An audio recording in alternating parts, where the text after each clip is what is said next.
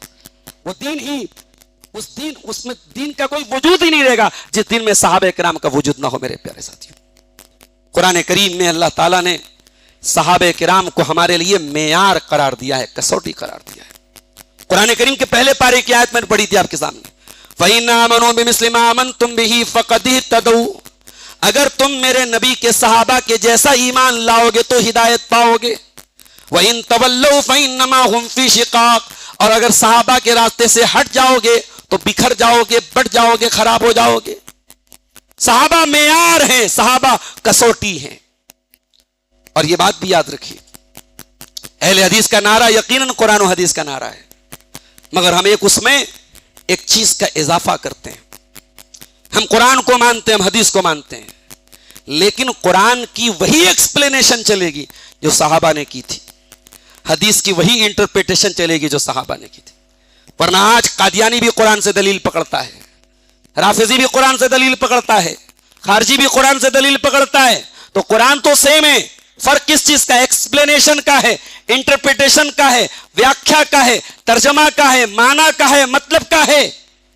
میلاد النبی منانے والے قرآن سے ثابت کرتے ہیں، حضرت حسین کا ماتم منانے والے قرآن سے ثابت کرتے ہیں۔ تو مسئلہ قرآن کا نہیں ہے، مسئلہ قرآن کو آپ کیسے سمجھ رہے ہیں۔ قرآن کہہ رہا ہے کہ قرآن کو ویسے سمجھنا ہے جیسے نبی کے صحابہ سمجھا کرتے تھے۔ اور دوسری آیت میں نے آپ کے سامنے پڑھی تھی، وہ بھی بڑی قابل غور آیت ہے، وَمَن يَتَّبِعْ غَيْرَ وَمَن يُشَاقِقِ الرَّسُولَ مِن بَعْدِ مَا تَبَيَّنَ لَهُ الْهُدَىٰ، جو ہدایت کے آ جانے کے بعد رسول کی نافرمانی کرے گا، وَيَتَّبِعْ غَيْرَ سَبِيلِ الْمُؤْمِنِينَ، اور جو مومنوں کو چھوڑ کر کے کوئی اور راستہ اپنائے گا۔ یہاں مومنوں سے مراد کون ہے؟ نبی کے دور میں مومن کون تھے؟ صحابہ تھے۔ جو مومنوں کو چھوڑ کے کوئی اور راستہ اپنائے گا، اللہ اتنا کہہ دیتا جو رسول کی نافرمانی کرے گا، اللہ نے یہ کیوں کہا کہ جو مومنوں کا راستہ چھوڑ کے کوئی اور راستہ اپنائے گا؟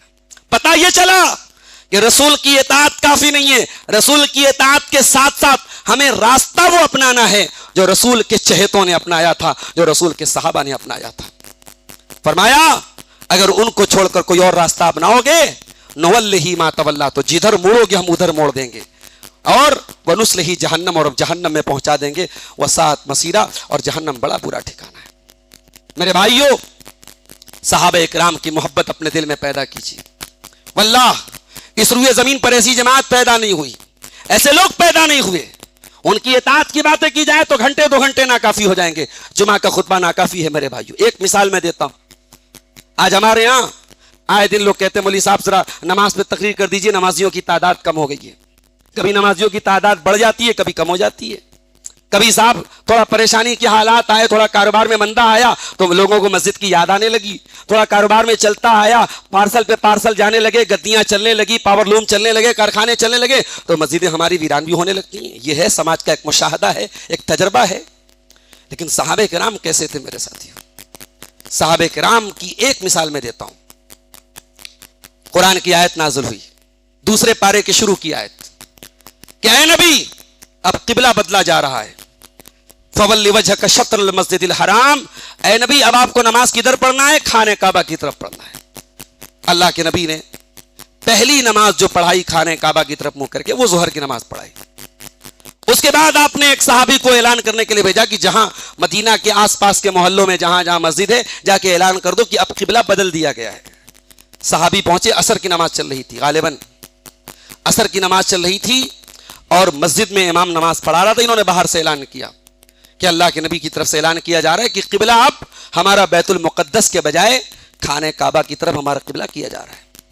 انہوں نے یہ نہیں سوچا یہ نماز پڑھ لیتے ہیں، مغرب کے ٹائم بدل لیں گے قبلہ، صرف امام کو تو نہیں بدلنا ہے، پوری نماز پورے مصلیوں کو بدلنا ہے۔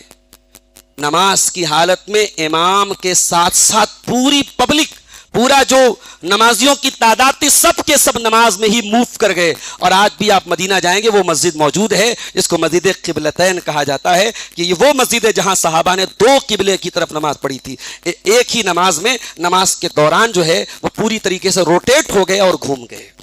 یہ نبی کے صحابہ تھے. ہم اور آپ ان کے پاؤں کی دھول کے برابر نہیں ہیں میرے ساتھی. ہم لوگ تو مطلب پرست لوگ ہیں. اپنے مطلب کی بات آتی ہے ہمیں قرآن یاد آتا, ہمیں حدیث یاد آتی ہے. ہم تو کمفرٹ زون میں رہنے والے لوگ ہیں. سہولتوں والا دین ہمیں چاہیے. جہاں پریشانی ہے وہاں ہمیں دین نہیں چاہیے. جہاں قربانی ہے وہاں ہمیں دین نہیں چاہیے. صحابہ کرام ایسے نہیں تھے میرے ساتھی. مر گئے, کٹ گئے, بچوں کو قتل ہونے پہ مجبور ہو گئے, مگر انہوں نے کبھی دین نہیں چھوڑا, کبھی ایمان نہیں چھوڑا. اور قیامت تک آنے والی نسلوں کے لیے صحابہ کرام آئیڈیل رہیں گے. اور ہمیں اور آپ کو بس ایک ہی دعا کرنا ہے جو قرآن نے ہمیں سکھائی ہے 28ویں پارے میں, والذین جاءوا من بعدهم یقولون ربنا اغفر لنا ولاخواننا الذین سبقونا بالایمان, کہ پروردگار ہمیں بھی بخش دے اور ہم سے پہلے جو ایمان والے دنیا میں آئے تو ان کو بھی بخش دے. ولا تجعل فی قلوبنا غلا للذین آمنوا, اور اے اللہ ہمارے دلوں میں کسی ایمان والے کے لیے کوئی کینہ کپٹ مت رکھ. ولا تجعل فی قلوبنا غلا للذین آمنوا ربنا انک رؤوف الرحیم, اے اللہ تو بڑا مہربان بڑا رحم والا ہے. دعا ہے رب العالمین سے اللہ تعالی ہمیں صحابہ کرام سے سچی محبت کی توفیق عطا فرمائے.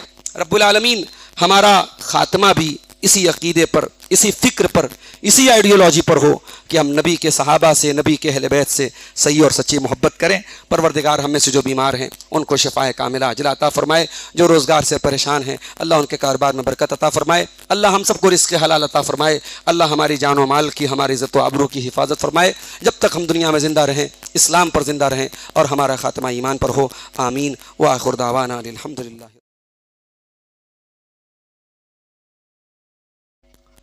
أما بعد فإن خير الحديث كتاب الله وخير الهدي هدي محمد صلى الله عليه وسلم وشر الأمور محدثاتها وكل محدثة بدعة وكل بدعة ضلالة وكل ضلالة في النار. أعوذ بالله من الشيطان الرجيم. بسم الله الرحمن الرحيم. فإن آمنوا بمثل ما آمنتم به فقد اهتدوا وإن تولوا فإنما هم في شقاق فسيكفيكهم الله وهو السميع العليم. وقال تعالى في مقام آخر ومن يشاقق الرسول من بعد ما تبين له الهدى ويتبع غير سبيل المؤمنين نوله ما تولى ونصله جهنم وساءت مصيرا.